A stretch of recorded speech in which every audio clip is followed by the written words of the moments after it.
The Toolbox Killers, Lawrence Bittaker and Roy Norris. Reign of Terror. The Toolbox Killers, Lawrence Bittaker and Roy Norris, are two of the most infamous serial killers in American history, known for their brutal torture and murder of 5 teenage girls in 1979.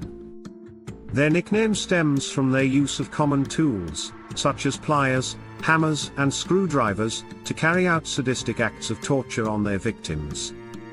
Their crimes, which took place in California, were shockingly cruel, and the pair recorded their assaults, leaving behind harrowing evidence of their sadistic pleasure.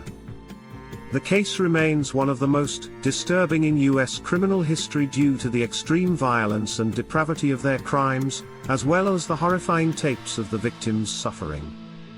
Backgrounds of Lawrence Bittaker and Roy Norris. Lawrence Bittaker. Lawrence Sigmund Bittaker was born on September 27, 1940, in Pittsburgh, Pennsylvania. He was adopted shortly after birth and moved frequently with his adoptive family.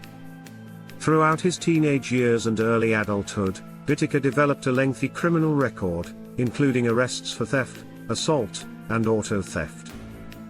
Despite his high IQ, Bittaker never completed high school and spent much of his life in and out of prison. By the time he met Norris, Bittaker had become a hardened criminal with a deep hatred for society and authority. Roy Norris. Roy Lewis Norris was born on February 5, 1948, in Greeley, Colorado. Like Bittaker, Norris had a troubled upbringing and an unstable family life. He was sexually abused by a relative and developed violent tendencies early on. Norris enlisted in the U.S. Navy but was discharged after being convicted of sexual assault. His violent tendencies escalated over time, and by the time he met Bittaker in prison, he had already committed a string of sexual assaults. Meeting in prison and planning the crimes, Bittaker and Norris met in 1978 while both were serving time at the California Men's Colony, a prison in San Luis Obispo. Despite their differences in age, the two formed a strong bond, sharing disturbing fantasies about raping and killing young women. Bittaker was the more dominant of the two, while Norris was eager to participate in the sadistic fantasies. During their time together in prison, the two men meticulously planned their future crimes. They decided that after their release, they would abduct teenage girls, torture them, and then kill them. Bittaker and Norris discussed in detail how they would carry out their horrific acts, even deciding to use common tools as torture devices to prolong their victims' suffering. They also agreed that they would document their crimes through photographs and audio recordings to relive the sadistic experiences. After both were released in 1979, Bittaker and Norris reunited and began putting their plan into action. The abductions and murders over the span of 5 months in 1979, Bittaker and Norris abducted and brutally murdered 5 teenage girls. They would drive around Southern California in a silver van, which they nicknamed Murder Mac, looking for potential victims. They preyed on vulnerable young girls, often offering them rides before abducting them, and taking them to remote locations in the San Gabriel Mountains, where the torture and killings would take place. Victims: Lucinda Schaefer, 16, June 24, 1979. Lucinda was walking home from a church meeting in Redondo Beach when Bittaker and Norris offered her a ride. After abducting her, they drove her to the mountains, where they raped and tortured her before strangling her with a wire coat hanger. They discarded her body over a canyon. Andrea Hall, 18, July 8, 1979. Andrea was hitchhiking along the Pacific Coast Highway when the pair picked her up. She was subjected to similar torture, including being forced to pose for Polaroid photographs while alive. After being raped, she was strangled, and her body was thrown into a canyon. Jackie Gilliam, 15, and Leah Lamp, 13, September 3, 1979. Jackie and Leah were abducted together while hitchhiking near a Hermosa Beach bus stop. The two girls were held captive for nearly 2 days, during which they were repeatedly raped and tortured with pliers, ice picks, and other tools. The killers made audio recordings of their suffering. Both girls were eventually murdered, with Jackie being stabbed and Leah being beaten to death with a sledgehammer. Shirley Lynette Ledford, 16, October 31, 1979. Shirley was abducted while hitchhiking home from a Halloween party. Her death is the most infamous and brutal of the killings due to the audio recording that the killers made during her torture.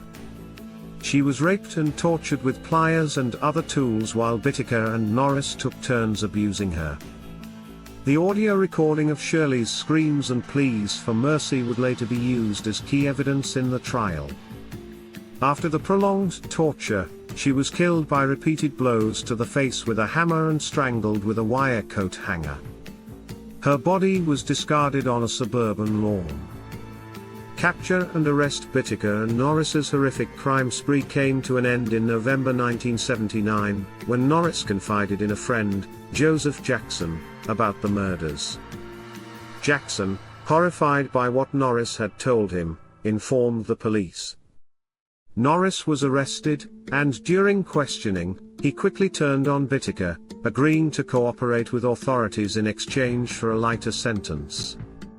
With Norris's confession and the evidence collected from Bittaker's apartment, including the photos of the victims and the audio tape of Shirley Lynette Ledford's torture, police had more than enough to arrest Bittaker. The trials and sentencing. Roy Norris pleaded guilty to the charges against him and testified against Lawrence Bittaker in exchange for a life sentence rather than the death penalty. His testimony, combined with the harrowing evidence, including the photographs, audio tapes, and forensic evidence, ensured Bittaker's conviction. Lawrence Bittaker was tried in 1981 and found guilty on all counts, including 5 counts of murder, rape, kidnapping, and torture.